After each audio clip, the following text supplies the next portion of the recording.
Hi, it's Steve. Today we'd like to show you how to change the blower wheel on your dryer. If the blower wheel fails, it may go out of bounds and cause a lot of noise in your dryer, or it could cause a reduction in the airflow and therefore affect your drying performance. It's a really easy job to change.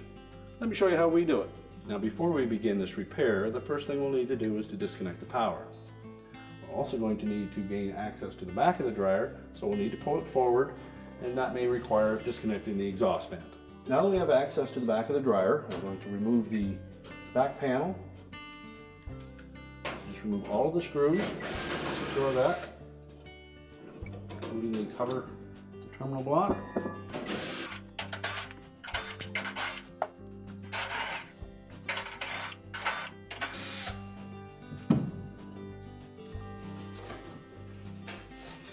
And just slide that back panel out of the way and set it aside.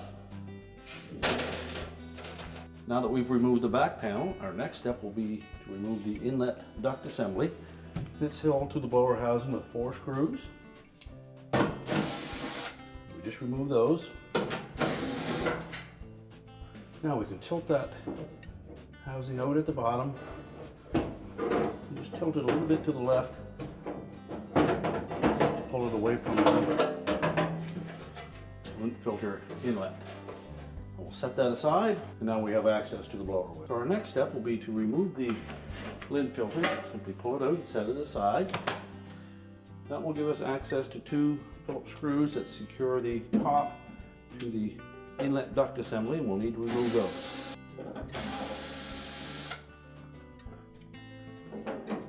Now that will allow us to lift the main top. There are a couple of spring clips located in about 2 or 3 inches from either side. We can either use a putty knife to go into that gap and depress them, or we can simply pull the main top forward while holding the cabinet just far enough that we can lift it away from it. Do that on both sides.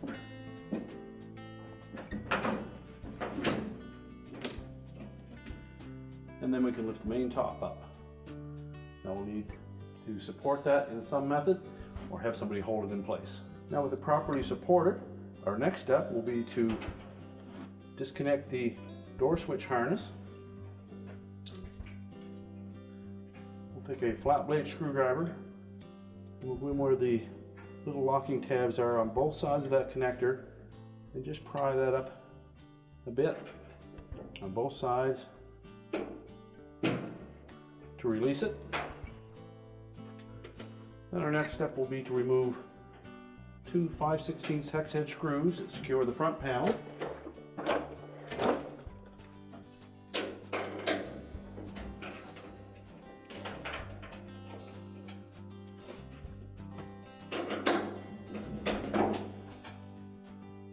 Just hold that front panel in place. You may need to lift up just slightly on the drum, tilt the panel forward.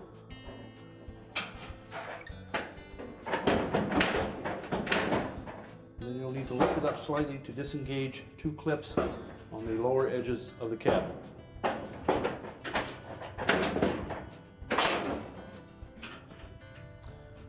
Once you've disengaged it, you can pull that front panel away. So with the front panel removed, our next step will be to release the tension on that belt. So we'll reach in on the right hand side, you'll find the idler assembly. We're just going to pull that towards the right side of the cabinet. And that will release the tension on the belt. So you can roll it off of the motor pulley and the idler.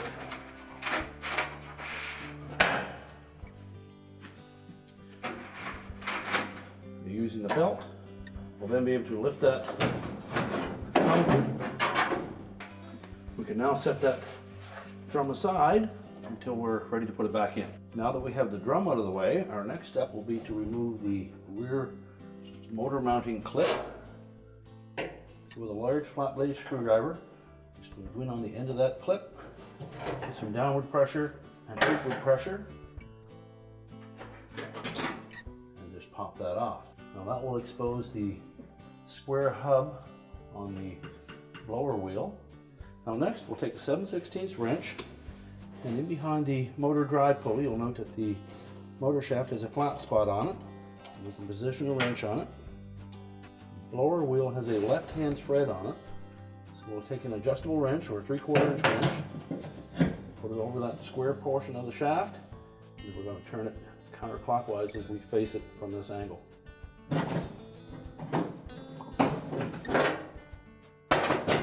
Once we have it broken free, you either spin it off from the front or go to the rear and turn it by hand, as long as we keep the motor shaft from turning. So now that we've freed up the blower wheel from the front, we will remove the inlet duct assembly. You can now just spin that blower wheel off of the shaft, and because it's a left-hand thread, we're going to turn it clockwise from the back until it's completely free. We'll discard the old one, center the new one on the shaft, and just turn it on by hand. We can now put that inlet duct assembly back on, and then we'll go to the inside of the dryer to tighten the blower wheel onto the motor shaft. We'll take that inlet duct assembly, and then we'll tilt it just slightly to the left, and we'll fit the top portion of it in over the top of the bulkhead.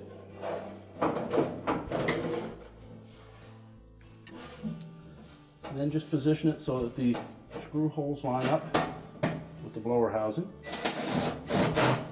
and then install those 4 screws. Now we'll put the back panel on.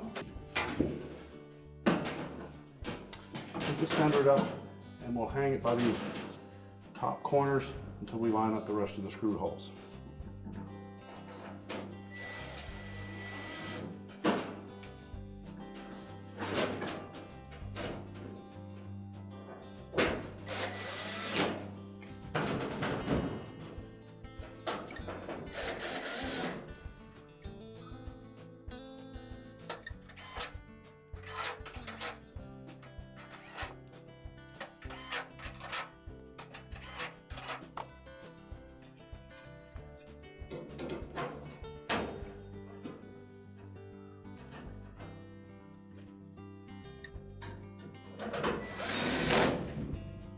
And now we can go to the front of the dryer now. Now that we've spun the blower wheel onto the motor shaft, and we have the back all buttoned up, we're ready to tighten that blower wheel. So again, we'll use our 7/16 wrench on the shaft, and our adjustable on the hub of that blower wheel, and tighten it. Next, we'll need to put the motor mounting clip back on. So we'll hook the lower portion of that over that metal tang on the right hand side of the motor to make sure that's fully engaged. And then just pivot it over the top of the motor housing, and then press it onto the left hand side. You may need your flat blade screwdriver for that. Just put it down into that little channel and give it a little bit of a bump. And then just inspect it to make sure that it did catch on both sides and that it's firmly in place. Now we're ready to put the drum back in. Now when reinstalling the drum, we want to make sure that the groove here sits on top of the 2 drum rollers, and that the lip of that rear seal lays against the rear bulkhead. So we'll begin by just draping the belt around the tumbler, the groove side of the belt against the tumbler. Lift it into the opening.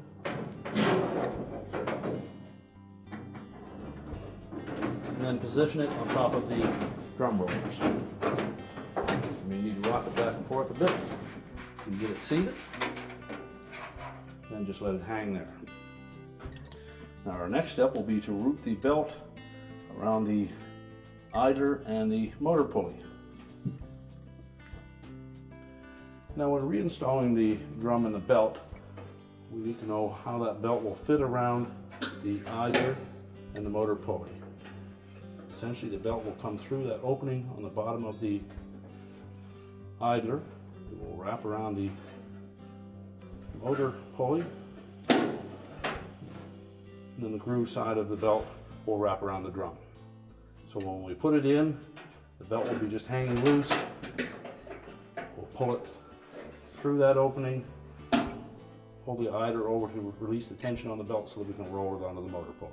So we'll reach in from below, we'll pull that belt from the right hand side towards the center,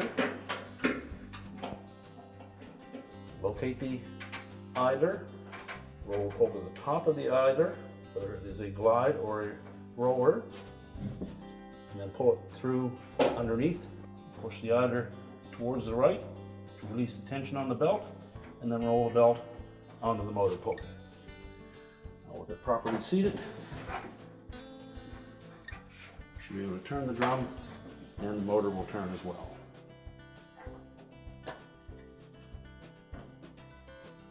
And now we're ready to put the front panel back on. We're ready to put that front panel back on. We want to make sure that we fold that felt up because it will fit into the opening of the drum, and you'll probably need to lift that drum as you position the front panel in place. On the bottom of the front panel there are two square holes that will fit over top of a hooked clip on both sides of the cabinet. So we'll engage that first, making sure that the bottom edge of the front panel goes below this guard. So just position it like that, lift up on it, fit those clips into the square holes, lift the drum up,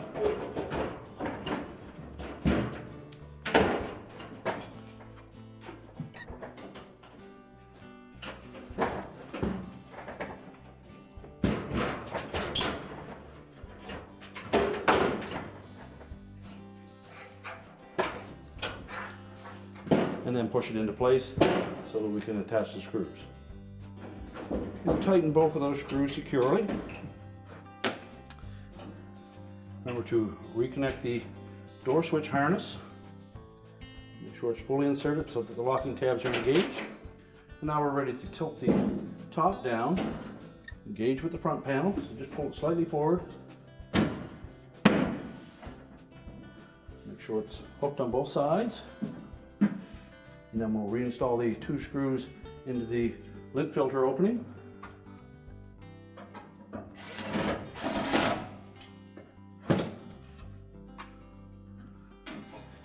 Reinstall the filter.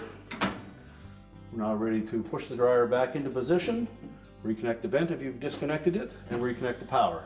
And our repair is complete.